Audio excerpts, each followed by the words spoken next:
Hey guys, welcome back to our channel. In this tech tutorial video, we're going to show you how you can create a new project within your Workspace on the Plane project management application. So let us dive into this. So guys, here inside the Plane project management application, navigate to Workspace in the top left corner. So let me go with this one. And after that, what you want to do is navigate to projects here, or you may directly access one of your already created projects under that list.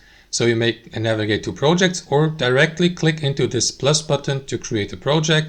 So let us head over to projects first.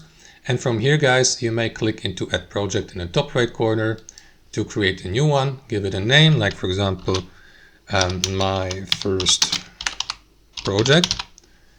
And you will see the abbreviation here to the right.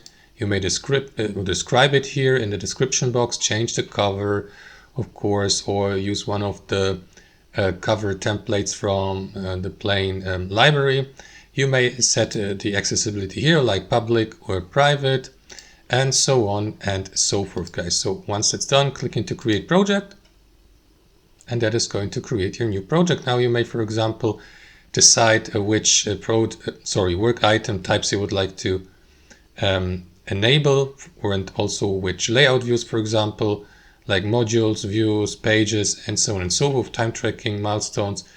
And yeah, simply click into open project here, and that's your project here. It is accessible here under that list to the left, so that you may add, as previously mentioned, various work items to it, like to-do list, for instance, with cards, or you may add a calendar, and so on and so forth, guys. So to do that, simply click into create your first work item, and that's how you create a project in your Workspace on Plane.